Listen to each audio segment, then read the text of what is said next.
Alright, we are recording for Chapter 7 of The Search for Spock in that. But before getting to that, there is a point that occurred to me for Chapter 6 that I want to mention. I hadn't gone back to the start of Chapter 7 yet. So I'm just doing that. Okay, so in Chapter 6, Grenny came to Peter's funeral, though he didn't come to it, he needed to watch it, and then was brought into the house, and it's mentioned. Well, he does say that he's AWOL. But I remembered, he's not. All the cadets were given shore leave of like 2 or 3 weeks or something like that. At most, he's missing the medal ceremony. But even then, that should be like a day or two from the funeral. In fact, even the idea that they would have the medal ceremony on the same day as the funeral is, I mean, I feel like saying insulting, because it's like, no, they'd be cadet. You would never schedule a medal ceremony like that, such that the people would have to choose: do I go to the ceremony or do I go to my now dead colleague and friend's funeral? You would never do that. So, no, he is in fact on leave. So he is not AWOL, absent without leave. Now, it might still be he's not supposed to be away like this. Like, we expect to stay around the academy. That might be one thing, but it still is. If he had, well, he still could say, I'm going to my friend's funeral, and that would be enough. I can't imagine they would need more than that. I'm just like, okay, fine, putting that down so we know where to reach you kind of thing. That's it. But on the flip side, Grenny likely wants to be punished. That he has a mild death wish, at least. Hopefully that is being addressed with Scotty.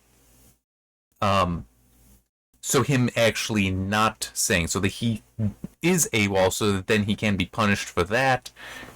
That would make some sense, but it still is technically he should not be AWOL, he should actually be on leave. Alright, so now getting to Chapter 7. Okay, so some stuff in... There's some odd stuff in here where I'm not necessarily the happiest with the writing, so sorry, Vonda, but I do feel some of this could have been better. But one thing that I am okay with is it talks about how though Sarek knew all there was for any diplomat to know about Genesis and about the last voyage of the Enterprise, whoever had cleared him for those reports had not thought to include the flight recorder. Why he would need access to the flight recorder, I don't know. So it's like that's not an oversight. That's probably you don't need that, so we're not giving it to you. So I'm okay with that.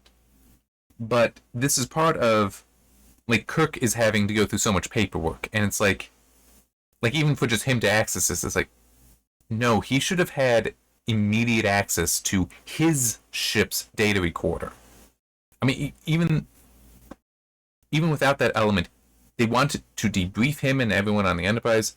They want to have an inquiry into what happened. I'm pretty sure they would allow him. Now, it might be under some level of supervision, but it would make sense that they would allow him to refer to these things, to view these things, because it would be a way to refresh his memory. Because you don't want somebody, like, under oath stating something. It's like, oh, but isn't this what happened in there? It's like, yes, I forgot. Thank you for a refresher. You don't want that. You would want them to go through it first, so that way, when they make a statement under oath, it is fully what happened. Although, to be fair, there is that one episode of the original series where the data recorder was modified, and his memory was correct, the recorder was wrong, but that we don't need to get into that one. Good episode, though, with Elijah Cook. I'm just trying to remember what the name of it was. Court Martial, maybe? Might have been. Okay.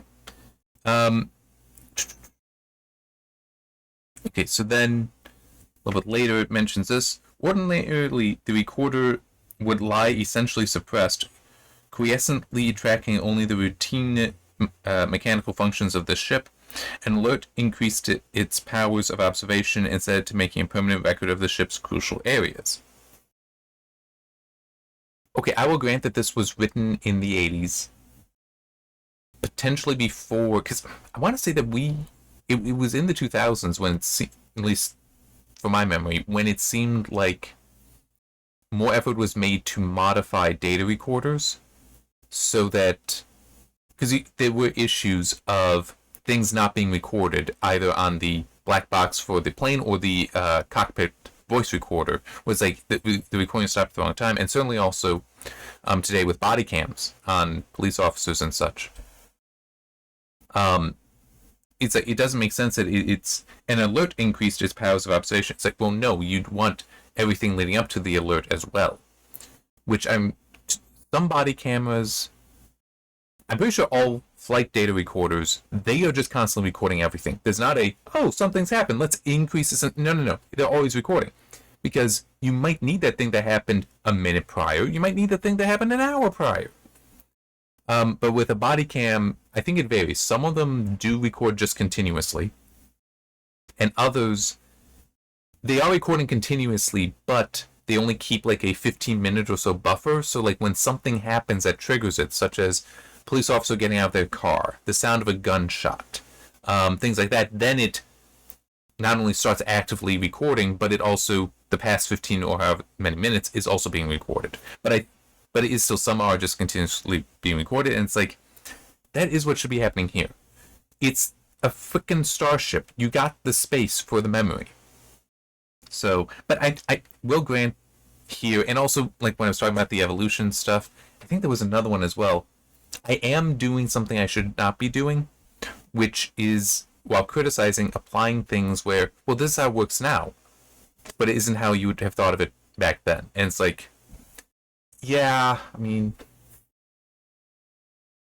it still is reasonable. Like, I had a teacher in high school.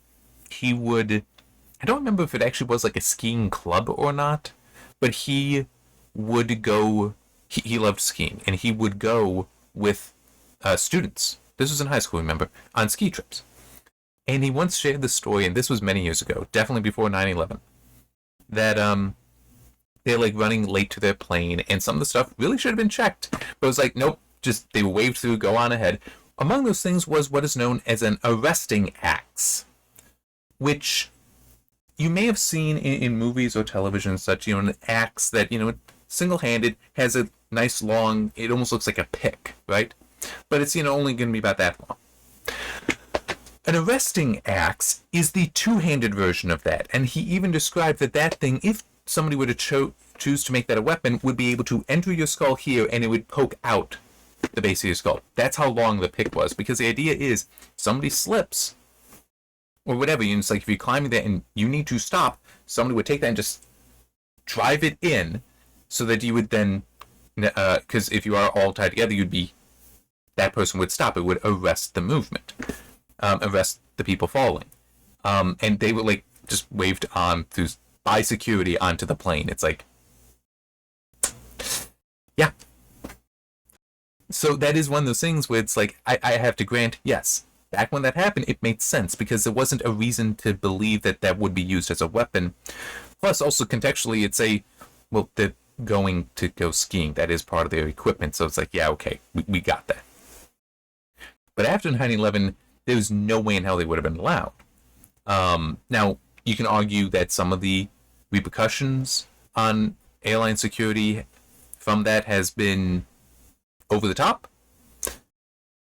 That one, however, the arresting acts, that might be reasonable. That's like, no, we need to have that one checked. But it still is just as how times do change. And I know I am kind of applying that here, and I shouldn't be. That isn't, well, it is not fair to do. I shouldn't say you shouldn't do it, because it is. You should try to consider how things would work out. And I can understand the thought process of, hey, data recorder, don't want that running all the time, because why would you? It's like, yes, that's reasonable. But on the other hand, it's also, why not just have it record all the time? What limitation, what problem is being solved by not having record all the time? I mean, but then it's also kind of like here. I'm doing these recordings after I finish reading the chapter. In theory, I could just record while I'm reading it. And so every time I'm writing in the notes, making a highlight, I'm saying why. Part of the reason why is because I'd like to be able to collect all together. And there's also, if I am reading it and not aloud, that would probably get me in trouble, since I don't own the copyright to the book, and I cannot make an audiobook out of it. A lot of it would just be silence from me reading. So, like, there are reasons here not to, but not a flight data recorder. No, it should be. Okay. So I also highlighted here, we're only on page 2. This I dislike. Spock guided McCoy. So they found the time and they're watching the video. Spock guided McCoy's attention toward Mr. Scott, who lay half unconscious on the floor. As soon as McCoy turned his back, Spock felled him with a nerve pinch. That is not what happened in the prior novelization. That's what happened in the Wrath of Khan movie, but not in the novelization. In the novelization, we had the line from Spock, well, mental line, that he knows exactly what all the arguments are going to be, and he even was like smiling for how consistent McCoy is, but it didn't matter. He needed to do this, and so he just used the neck pinch, so McCoy fell. But it wasn't a distracting with Scott. No, that's purely the movie. And I get that we don't have the remember in the book. I get that.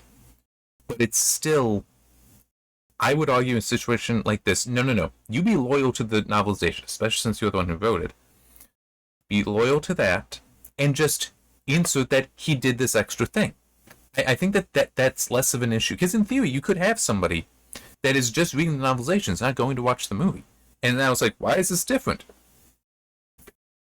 So yeah, and it's also, you do want, like, Saavik should be more consistent between novelization and novelization here, because she's so different in the Wrath of Khan novelization than in the movie. From the movie, that is so different. It's like, no, you need to maintain that consistency. This should also be maintained. Yeah.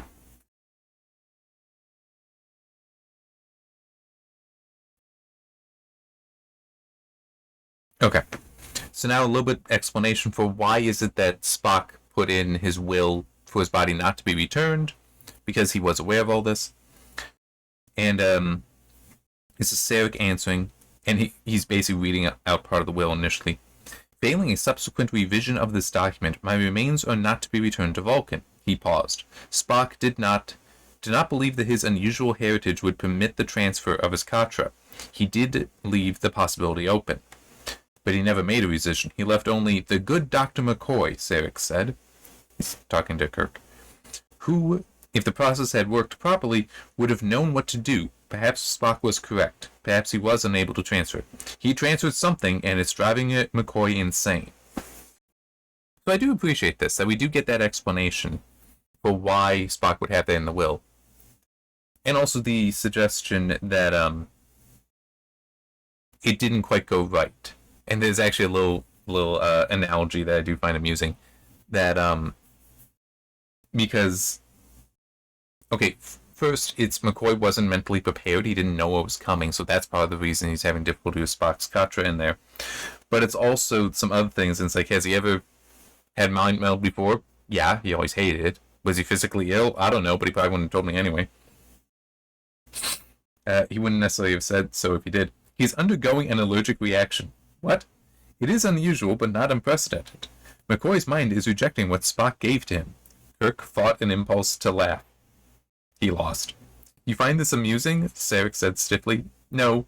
Yes, I'm sorry. Sarek, I can't help it. McCoy would find it hilarious if he were in any shape to appreciate it. Come to think of it, Spock would too. I find that highly unlikely. No, Spock would. He wouldn't be laughing, but Spock would find it amusing nonetheless. Yes, that's like... Yeah, he and I, even now, we still can't get along. He's allergic to me. Makes sense. Might be mutual. I mean, just, yeah. But one issue that I do have here is how... McCoy would not have the ability to alter Spock's will. Now, there might be something where Spock, like Spock put in some provision such that there's some code phrase or something that if McCoy would suddenly know, would mean that he now has power of attorney, or however you want to put it. Because, like, the only way McCoy or anyone would know it would be by this mind meld, would be by the Katra being passed on. But just McCoy would then be able to change it. It's like, no, he wouldn't. Well, it's like just an arbitrary person would not be able to do that. Oh yeah, I did also appreciate the whole how Spock's hybrid nature might be messing with this. Like a little bit of explanation there as well. Okay, we also get this. The fact that Dr. McCoy retains even a semblance of sanity, it gives me some cause for hope. You are fortunate that you failed in your plan to burn my son like a barbarian chieftain. It's an appropriate burial. Shut up, Sarek. Had it succeeded, McCoy would surely be lost to us by now. The mind and the body are not a duality, they are parts of a whole. If one is destroyed, the other must disintegrate. If they are separated, the greater the distance, the greater the strain, until it becomes intolerable.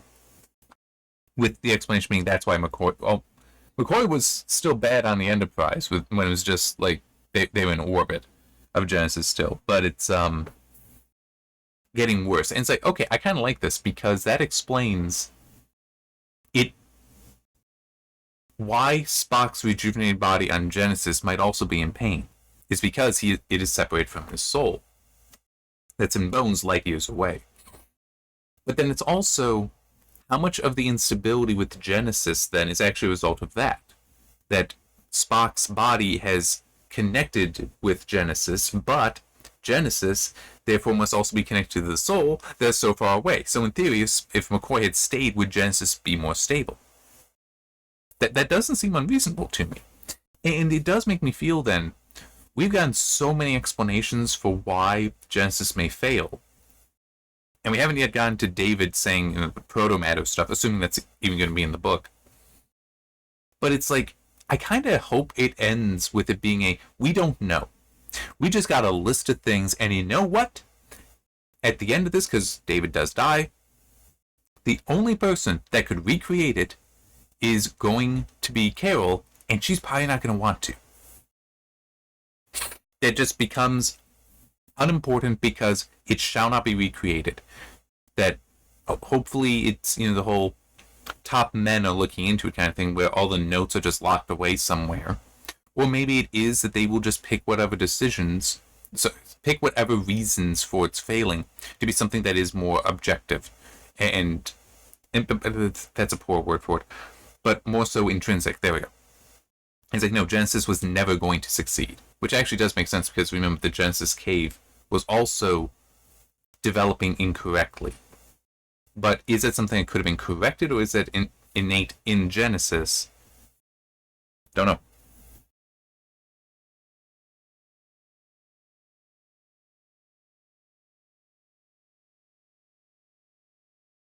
Okay. I'm going to adjust highlight here for reading it. Also just check. Okay. So, I'm going to read you something here that basically Sarek is racist. I mean, it is in here. He's polite, but he is a racist. To a degree. Sarek, he said, Kirk, if I succeed in what you ask, will Spock know? I mean, will he be aware of himself? Will he retain his individuality? He will not be as you knew him, Sarek said. I understand that, Kirk said. The lessons of the mind meld remain fresh in his consciousness. That wasn't my question. Your question is one that cannot be answered in a few simple words, Kirk. There is no time. I'll take the time. Sarek regarded him coolly. Will you take 10 years of your life? First you must learn to speak Vulcan, and then you must dedicate yourself to study. In 10 years you might approach the simplest questions of this philosophy, and the question you have asked is far from the simplest. Ambassador, with all due respect, that explanation is getting pretty stale. I cannot answer your question because humans are too immature to understand it, and humans are too uncivilized. I said nothing against humans. Do you forget that Spock's mother is human? She has studied the discipline of ancient thought these many years. She has earned a place among the adepts and the teachers. Granted, she is extraordinary, but even you might reach a moderate level of comprehension. But it's like, granted, she is extraordinary. It's like, yeah, this is my black friend. That's exactly what's going on here. It's like, oh, well, he's in like shut the fuck up, okay? That's just being racist. I mean, it's completely a bigoted statement. It completely and utterly is what Sarek is saying here. That no, we're better than you. You'll never be able to understand us without a great deal of thought. And yeah, I mean, she figured it out. She's human, but granted, she is extraordinary. Yeah, racist.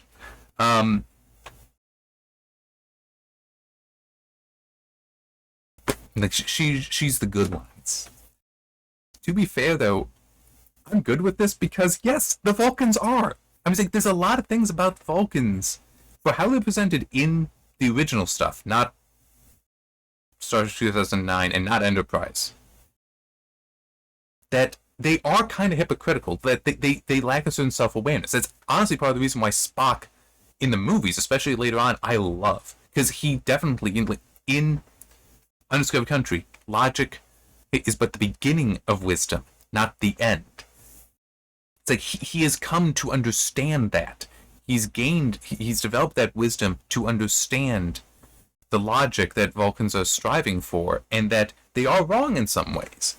So I do appreciate it here. That's like, oh, but you think that they're completely logical, therefore that makes them that because racism is illogical, except that they so attach the logic to their own identity, to their own species, that they do look down on anyone that lacks it, seeing that, oh, they are inferior.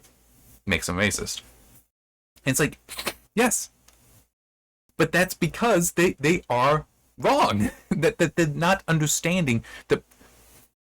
I guess a way to put it is this. What does Spock say in Undiscovered Country? Is the beginning of wisdom, not the end.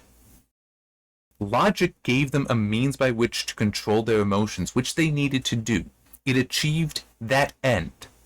Okay?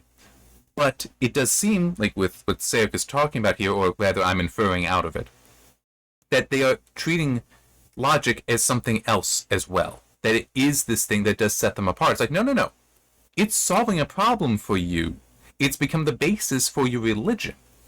But it is not the final part of your religion. It's not the final part of your culture. And it's also, as I've said many times before, I do believe that Vulcans are envious of humans, that humans have their passions and are able to control them, while Vulcans need this other thing in order to achieve that.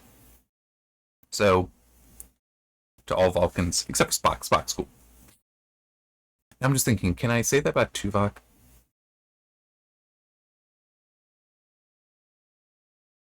It's been too long since I've gone through Voyager, and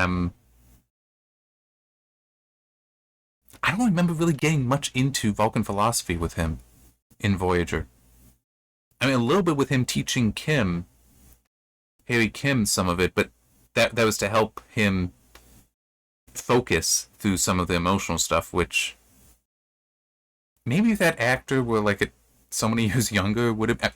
I'm sorry, the actor playing Harry Kim is a grown-ass adult, and he's supposed to be like like really young, fresh out of the academy. It's like, hey, you don't quite look it. I don't know, just some of the stuff with him growing up just didn't make much sense, but Tuvok helping him be the one to grow up, I mean, as far as the character is concerned, that was completely appropriate. Also, Harry, it's not Harry, Tom Paris helping Harry, that also makes sense. I guess, Tom being like his older brother, but Tuvok being more of a fatherly type role in that, the being more an actual role model. But I'm definitely getting far afield. Anyway, it still is. Yeah, say you're racist here. Okay, what's the next thing?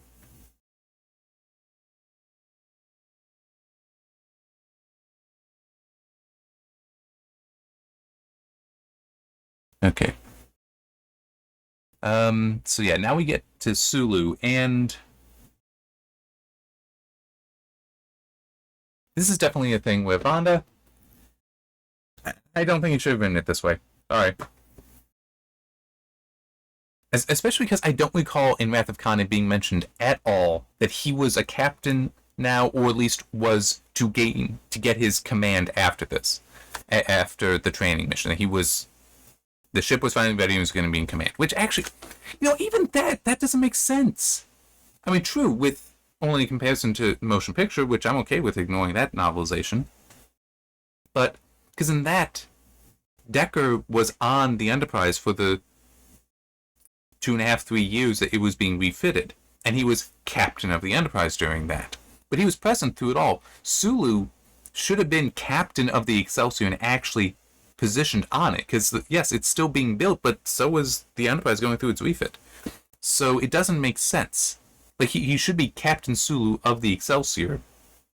But, it's like, hey, before your first mission, Sulu, would you mind coming with me on this training mission? Yeah, okay, okay, Admiral Kirk, I'll come and do this as Captain Sulu. Like, he shouldn't have had his... He hasn't taken command of Excelsior. No, it should be he is in command of Excelsior, and they are in fact stripping him of that and then giving... That's more so what should be happening, which would be major problems. I could believe that would be something that... him not being lifted up to captain, as has been described here, that's one thing where... That for him, breaking morale, yeah. But it was... He was captain, and is now being stripped of that. It's because he helped out a friend and now is witness to stuff. It's like, that I could see actually breaking the morale of other captains. Because, like, whoa. Let me get this straight. Or even commanders who want to be captains. It's like, whoa. Let me get this straight. You're saying that if I am set up to become a captain of a ship, or if I already am captain of a ship, but then I'm, like, somewhere else, for whatever reason, you're just taking a break, doing something else. If I then witness something, you're going to strip away my command. I ain't doing this shit. I was like, that would be... That would tempt a lot of people, I can believe, even towards mutiny, to Starfleet, where it's like, no, we ain't doing this. We are not going through it this way. We got this. This is our command. You do not take it away from us, short of this short list of things, such as our death, our becoming incompetent added, like truly incompetent, and just being incapacitated. It's like, no, it needs to be on that list of things. Okay? And not just, oh, well, we want you available to answer questions, so you lose. It's like, okay, then that just means that the ship is nearby. Or it's the first officer I picked who's going to be in temporary command of that stuff. And once he comes back, guess who's now in charge again? I am. So it's... Man, yeah. I really am not liking how Sulu's being treated here. And this doesn't help it. But it was certain that Kirk felt responsible for Spock's death, and that he could not accept it. Hikaru believed Kirk had taken on his mission to expiate the guilt he felt, and he understood Kirk well enough to know that he would never be free of the guilt or of his grief until he completed what he had sworn to do. So this is after Kirk had communicated with him to tell him, yep, gotta go get Spock's body from Genesis. Wanna help? But even Kirk was like, don't give me your decision now, I want you to think on it first. And it's like, yes, Sulu's told that, Kirk tells him that, so it's like, yeah, okay, I'll think about it, but it still should be a, you are my captain, you've asked me to do this, I'm doing it, alright? I'm just going to accept it as an order, and we'll do it. It should be much more that, not this rationalizing about, oh, well, he's just doing it for this week. It should be a, wait, you're telling me that that the shit McCoy is going through is because of this Vulcan thing, which may also allow, in some form, the restoration of Spock. And it would be the restoration of McCoy as well. It shouldn't even be a question of, oh, he's just feeling guilty, he's in grief. No, it should be a, so I can contribute to the saving of Bones and potentially the saving of Spock. Obviously, I'm in on this. Why are you telling me I need to make a choice here? I'm doing it. But it continues. They had no right to take it, the command of Excelsior, from me in the first place, he thought, but they did, and they made very clear the conditions under which I might hope to regain it. When was that? There was no indication that he could ever regain the Excelsior. Because even, it was more of a, yeah, we gave it to somebody else. And he's like, I'm never getting it from Styles? Sykes? Something like that. I don't quite remember. The current captain of Excelsior. There's no way he will give up that command. That it is the moment Starfleet decided to put that other captain in charge, Excelsior is, until that captain is replaced, Sulu will never get command of Excelsior. That's just how that is. And he knew that. This is not, this is false. Under which I might hope to regain. No, there are no conditions. he's doing this while he's trying to. He's thinking about this while he's trying to do some martial arts. I don't know if Yokamin, Suki, Yokamin, Sweep, and Turn. I'm not sure if I'm pronouncing those correctly. Forgive me. He lost the rhythm and the pattern. He stopped. He blotted the sweat from his forehead, from the sides of his face. He weighed Excelsior against what James Kirk had asked of him. He weighed his ambitions against his allegiance. He weighed the future and the past. He made a decision without regret and without reservation. We do learn later that the decision was, yep, no Excelsior, but it still is. There was no setup that he would have to make such a decision. I'm having to infer from it. It is kind of implying that Starfleet was like, hey, if you say Kirk did everything wrong, if you say he screwed everything up, and now if you do that, we'll give you Excelsior. Because, we really want to throw Kirk under the bus. It's like, no, that's not at all what has been set up in the least. And it's also, if that were true, I'm sorry, that would be the kind of thing, if that were true. And if Sulu, if there was some proof of it, that's a Sulu, just walk over to the Federation Council and tell them that. Because what's going to happen? There'll be an investigation. Moro will likely lose, he might not lose his being an admiral. But that's the kind of thing where, no, you do not undermine other admirals. You do not conspire to do that. You get caught doing that, you should at least lose your Commander Starfleet title. You might still be an admiral, but that would break anyone's morale in his command. There is no way it makes sense. Now, Moreau is an idiot, as we will get to later. He does have serious bad decisions here for his command, but we will get to that later. But it's still, at least with that, you can see it as he is just being political enough there to not properly understand, to not try to properly understand, and to just see it as they're pieces on a chessboard, I can lose them, versus they're people that I need to try to protect and preserve. And basically, he doesn't have a no one's left behind mentality, which sucks. It's like, there's that. But that's still very different from if you help us screw over Kirk, we'll give you the thing you want. No. That's a whole nother level. Okay, so now we're back to Genesis, and it jumps around a little bit. That's just Vonda's style, and for the most part, I've been happy with. But this chapter is not among my favorites across any of the books thus far. Okay, was this a little joke? Saavik said to David, "What?" Said to David, "What? Water-worn stones in a desert that has never seen water? False history, false geology?"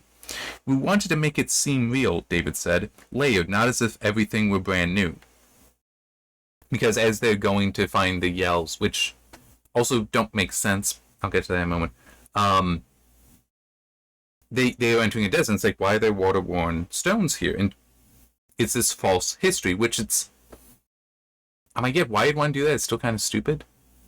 But it is still, this is potentially how I talk about there might be multiple reasons why Genesis is failing. This is suggesting that some of those actually are not reasons why it's failing. They're put in there. Like, why does the geology seem wrong? Well, maybe it isn't wrong. It might be that this is in fact what they designed it to appear as. So it is kind of a mystery, and I just hope it does end with it still being a mystery. But with David's death and the planet's destruction, no one is going to try to recreate it. And they do also mention in here Grissom messages down at them. The harmonic motion of the core is increasing in amplitude at a rate that is making me very nervous. Basically, looks like the planet's going to blow up. Well, it's at least going to go through tremendous tectonic activity. And David isn't really, I mean, he could hear it, but he wasn't really listening. He's going off.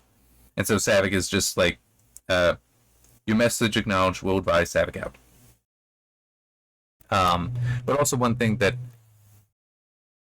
they somehow heard the yells from adolescent Spock from a very great distance away.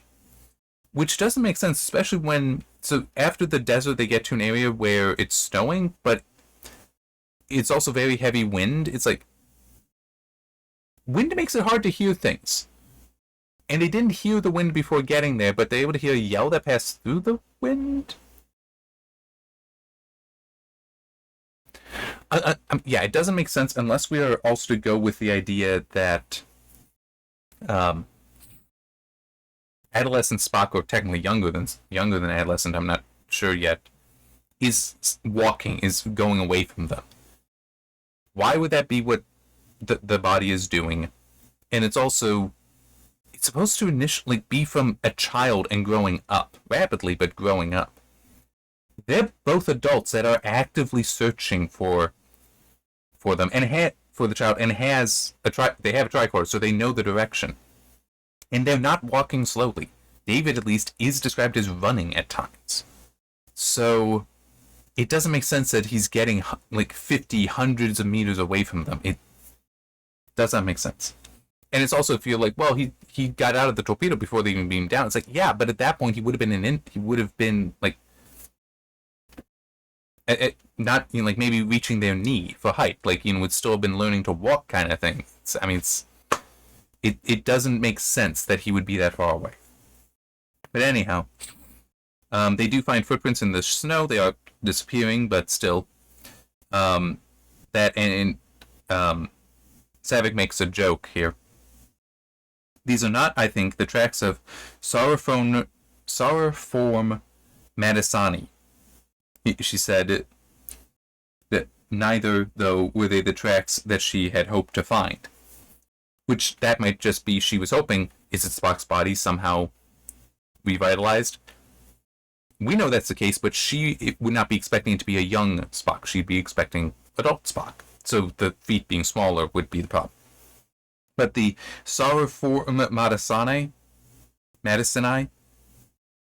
however you want to pronounce that, it is a joke, because there was even a mention earlier with what are they going towards and all that, and David saying maybe it's Vance's dragons.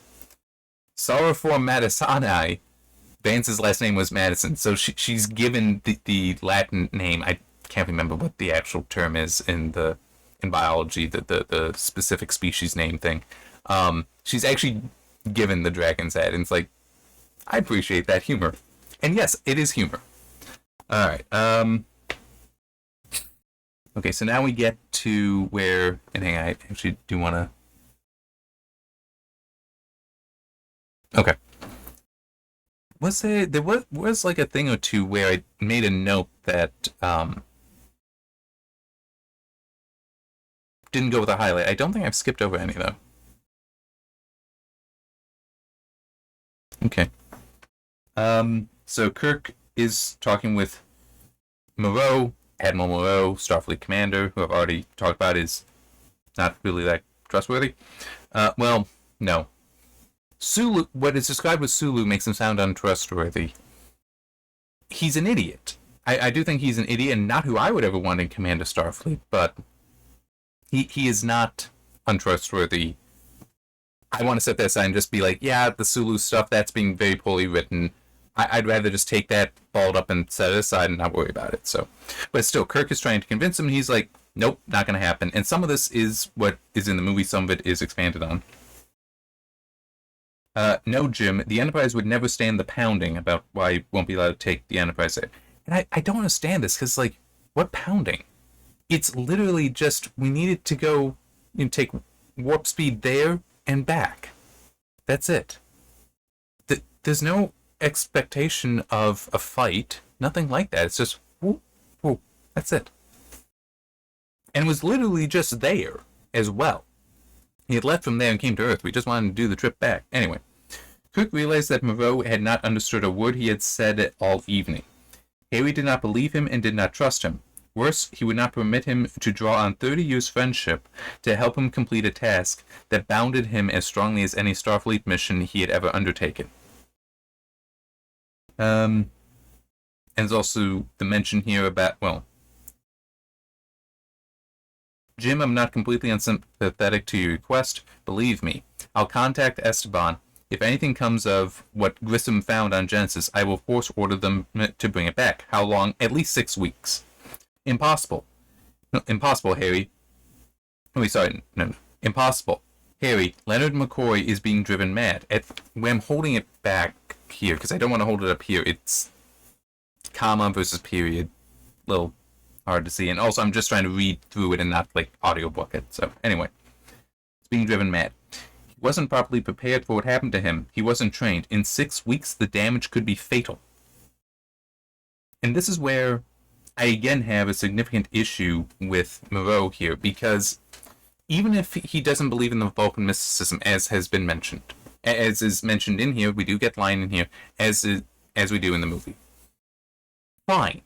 You don't believe it. I don't give a shit. McCoy is suffering. We have been told from the Vulcan ambassador, no less, that the way to fix that, the way to cure him, to heal him, this very senior, this very veteran, this very much Starfleet officer, the way to heal him involves just going to Genesis, finding the body that we already know is likely there, and then taking them both to Vulcan. You are literally saying, when saying no, I am condemning him to this fate. That I do not care. That his life I'm willing to sacrifice because, oh no, the politics of it. It's like, I don't give a shit. Okay? You are failing to serve the people under you here, Moreau. That's what you're doing. And this isn't a conspiracy, like what I was saying with what was being suggested with Sulu's stuff, which is why I really want to take that and put it away, because that makes no sense. But this is just like, he's a piece on the board. I can take him off the board. I don't care. And if anything, this can also be because it's like, oh well, Grissom's very busy. We can't do that, and the zone is under quarantine, so we can't let you in. It's like, fine.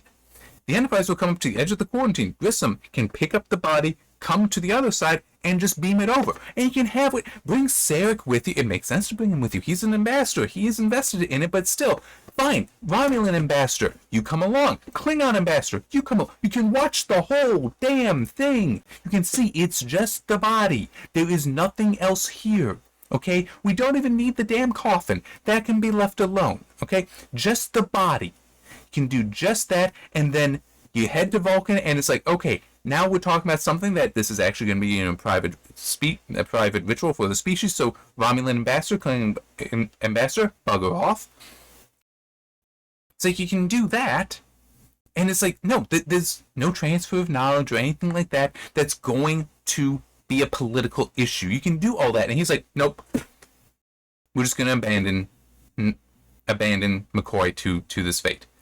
Right? Because I'm just assuming that he's like, I don't believe that Spock can be revitalized. I don't believe it. Fine. Don't need to make that argument. You are sacrificing McCoy. That's the argument to focus on. And that, again, is one of those things. If that gets out, that's going to piss off people that shouldn't be pissed off. I mean, just... Kirk would never do this. It would be completely outside of his character. But just as a hypothetical, imagine like something today, right? Well, he walked up to a microphone, or if he just got on Twitter or whatever social media would be at the time of this and such, and he just started talking about how I have the opportunity to save a Starfleet officer, and I am being actively denied that. Save the life of a Starfleet officer, maybe two, and I'm being actively denied that by the commander of Starfleet. Okay. Even if that were confined just to other members of Starfleet, there might be some who don't care and don't like Kirk. There's also some indication that Kirk, people are trying to like freeze him out and such. And it's like, why? I mean, I think I did make a note here.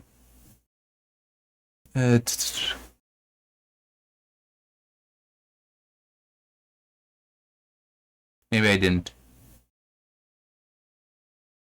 But it still is... No, I did. Yeah. Okay, here. Okay, of course I know Kirk hasn't lost his sense because some people. This is the note because some people are acting like that around him as though he's just lost it. But I find it interesting how it is being treated as though everyone in Starfleet thinks this. I mean, what is the setup for such a feeling? There isn't any here. But people are like, oh yeah, he's kind of gone off the deep end. He's lost it. It's like, why would anyone think that? I mean, he just took a ship full of cadets and managed to defeat Khan. Or even just, well, that's true. No. You could acknowledge Khan. It would be the Reliant you might not want to acknowledge because that would look bad. One Starfleet ship fighting another. But still managed to do that. That's a great achievement. And people are like, oh, he's lost it. He's going insane. It's like, or even if it is he's just grief stricken. It's still, this is like, a lot of officers would be like, he's lost men before. It's like, I've lost men before. What are you talking about? No, there's nothing wrong here. I mean, so even if you kept the whole, Moreau is abandoning McCoy to death, to his death, essentially. And not because, I need you to make the sacrifice, Bones. Not like that. But I'm not going to lift a finger to help you. Even if you kept that within Starfleet, there would be half that would be like, what? No. That's not what Starfleet's about, okay? I mean, it's kind of like Savick in Wrath of Khan. When it's like, if the choice is between even the worst civilian you can find and me, I'm choosing for that worst civilian to survive instead of me. I will sacrifice myself for them because that's what we're here to do. And Moreau is completely devoid of that. And there would be part of Starfleet that would be like, Moreau, you're making the wrong call here. You need to change your mind. And then there would also be those that would be just, this is James T. Kirk. He deserves the benefit of the doubt. We should let this happen. And yes, there will be those that would be like, no, that I don't believe in any of this, so McCoy is just going insane, leave it at that. There'd be some that would be like that, but I think between the reputations of the Enterprise crew and the whole, whoa, you're not lifting a finger to help, that there would be a lot of them that'd be like, they would just be applying that pressure that it's like, hey, Moreau, guess what? You decided to play a political game, and you've lost. So it does annoy me. It really does annoy me.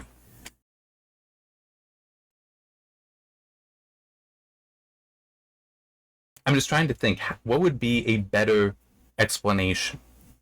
A better way to do it? Because it is necessary. It is a necessary point. It is a necessary point of the story.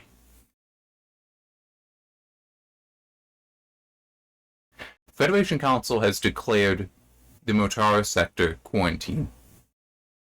Okay, so start with that. Starfleet serves the Federation Council. Therefore, we cannot interfere with that. Moreau could go by that line. It's like he could try to bend things, like the whole Grissom brings it out and then Enterprise leaves. He could try to bend for that. But just a letter of the law, I cannot allow this kind of thing, versus I don't believe in this crap. I think McCoy is probably just losing his mind, and you might be too as well over all your grief. That's too far. But it is, you could just have it be I can sympathize, but my hands are tied. That's not this. His hands are not tied. He's just choosing not to. So sympathize, but hands are tied would make more sense. And in a way, that would also be like with the Excelsior. I sympathize, but my hands are tied. You're locked up, and we need it going on. We have too much invested in this. We cannot delay this great science experiment, because that alone is actually reason why it would have to go up. It would be like if the commander for the space shuttle, when launching, Hubble was launched from the space shuttle. It's like he's sick, or just he's got jury duty or something and can't go. It's like, okay, that's fine. We're going to put somebody else in charge because the science mission has to be done first. We can't delay it just for you. That's one thing. But that's still you knew who the backup was. The backup is going to be replaced by you when if you're coming back. It's like, yeah, so Sulu would return to being in command. But it's also first officer would have already been picked. That's who should be in charge. Versus just completely replacing. That's, yeah. I really... I guess a way to put it is this. And it might be a lousy way to put it, but it's how I'm going to put it. It feels like this obstacle being given to the crew of the Enterprise is not being put there because it naturally makes sense for it to exist there, right? There's just, my hands are tied, letter of the law, I cannot allow you to do this. That'd be one thing, but this is instead a, no, I am actively going to try stopping you.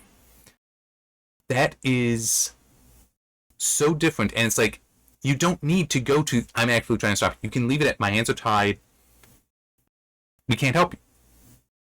You can leave it at that. You don't need to build it up to be something more. It makes it more dramatic, sure, but it still is, you're making it more than it has to be. And then when you get an asshole like me that's going to read and be critical, it's like, wait, why is it this way? It doesn't need to be this way. Or even just without giving an alternative, it can still just be, this doesn't feel right. Why would he be acting this way?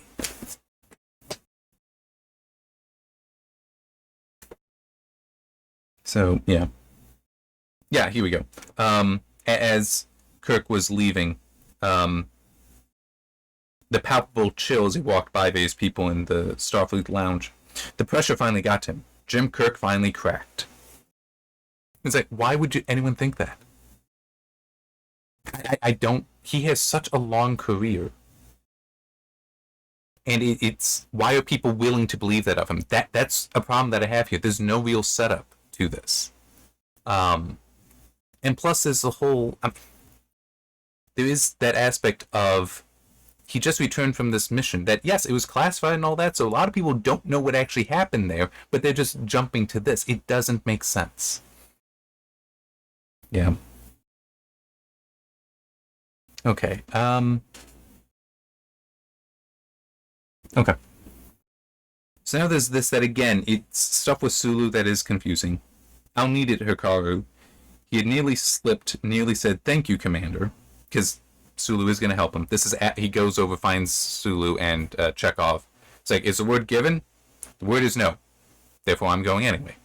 That line, which I like it better in the movie, and I think I got it a little bit wrong, but it still is. It's a bit better. Versus, his word is no, but my word is given. It's like, no. More of just, the word is no. Therefore, I shall do it anyway. See, I like that better, where it's like, I was asking for permission, but I guess I'll be asking for forgiveness. Anyway, so I'll count on our help, sir. I'll need it, Hikaru. He had nearly slipped, nearly said thank you, Commander. But he remembered hearing about Sulu asking to be removed from the captain's list, and he had even turned down the Excelsior. Kirk knew it was loyalty to him that has cost Sulu his own command. While with Sulu's choice, Kirk felt responsible. It's like... His rank isn't... Sulu's rank has not been stated, which is annoying me. Because it's like, is he still commander versus being a captain? And it's also, he even turned down the Excelsior. The Excelsior was taken from him, is what was stated before. That a different captain was given that command. He's not, he's not turned down Excelsior. It was stripped from him. So this line doesn't make, these sentences here, this paragraph doesn't make sense. And it will also grant that this idea of being asked to be removed from the captain's list. It's like, what is the captain's list here? Because it would be, instead of thank you, Commander, it would be thank you, Captain.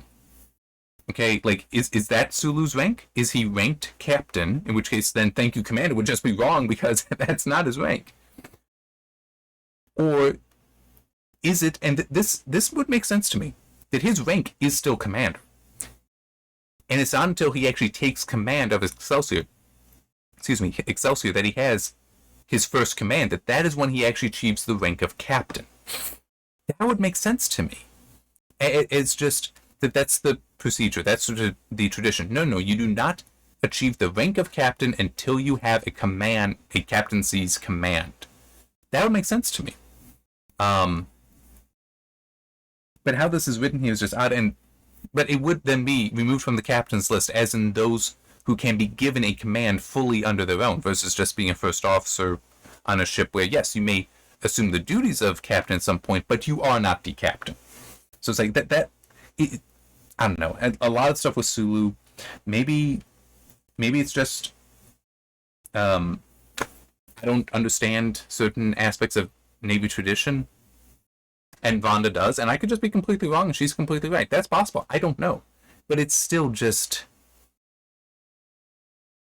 It is confusing, and I feel part of it is because we went from, hey, you're going to be locked up, so... Well, you're going to be busy, not locked up. You're going to be busy with this inquiry, so... Sorry, can't be captain, because we got a schedule on that, and you're not going to be able to fill it, so we gave it to somebody else.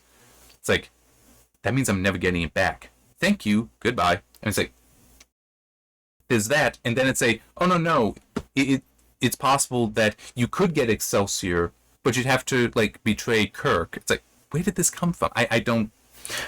But I will also grant, if it were written instead as he sees, as, like, Sulu coming to the conclusion, if I turn in Kirk, if I tell them this is what Kirk wants to do, if he were concluding, that gives them a way out. That means the inquiry doesn't even need to happen. Everything can just be blamed on Kirk. I can get my captaincy. I can get Excelsior.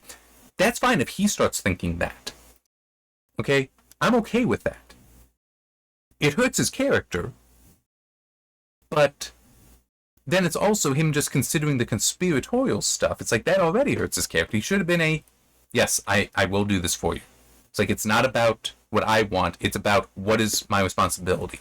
Because also, he should see it as, I also have a responsibility to Spock and McCoy to do what I can to help you. I don't even need Kirk asking me. It's a, you've explained the situation to me, okay, I'm going to do what I can to help them. That's how it should be going here. So I just got issues with it. It ends with McCoy going into the bar trying to arrange for the chartered ship to go to Genesis. Genesis Planet Forbidden! That whole thing. It does go a little differently. We get him walking... Oh, yeah. We get him walking in, but we also get him while walking around. Apparently Spock's Katra is having some influence on him as well, where he can discern individual smells instead of just being all of them together. No, he can easily discern them all. But also conversations. That he's able to separate out the different conversations going around him and hear them specific, like listen to all of them, which is kind of neat. I can't see that being a disciplined mind being able to pull them all in. Spock had such a disciplined mind, so now that's influencing McCoy. I like that. That's actually kind of neat. But anyway, he gets in there. Some ruckus ensues, especially because once the Federation security officer, just one, I think there were two in the movie, like two approached, but one mainly like sat down, restraining McCoy. But McCoy trying to move out it leads to a bit of a fight, where the alien also tries to go, but the waitress spills the drink on him. He falls down, she falls down, hits some people. The alien hits some people, and they're like, hey, why'd you do that? You have to hit him, but slips on the ice, so the alien just leaves. It's like, I don't need to be in this fight. He leaves. McCoy wants to leave, but the security guard's like, nope, not gonna let you do that. So then he just turns, does a neck pinch, and tries to walk away, but neck pinch didn't work. And then it just ends with, basically, he has a choice. He can go out walking, or he can go out being carried. He chose to walk. And it's like, okay. Yeah, I like the action, it's like the little bit of a scuffle there. I like that. But the movie is much better with DeForest Kelley just going... And the dude just looking, being like, what are you trying to do? Just the whole, damn it, Spock, you gave me your mind, but you didn't give me the neck pinch. It would be so useful right now. That would have been fun. I would have liked that, but if we had that in the novelization. But no, that's just in the movie, so... Yeah, I mean, there are going to be those times where the movie does better, those times the novelization does it better. Just that the nature of novelizations. I had those criticisms in Wrath of Khan as well. I'm sure I'll continue to have them as we continue in this. But, yeah, no, I got frustrations, irritations with this chapter. Just a lot of it's centered around Sulu and Moreau, and just, yeah. It's disappointing to me. Disappointing. Alright, so next up will be Chapter 8. One other thing I want to mention. It's still weird. Nothing from Carol. It literally seems like those first few chapters were a prologue that are novelization only. That's the only place she's allowed to be, and then just gone. Because she's not in the movie. I don't... that disappoints me. Hopefully she does appear later. She was still an interesting character and can provide some interesting stuff, but I don't know. We'll just see. Anyway, see you next time.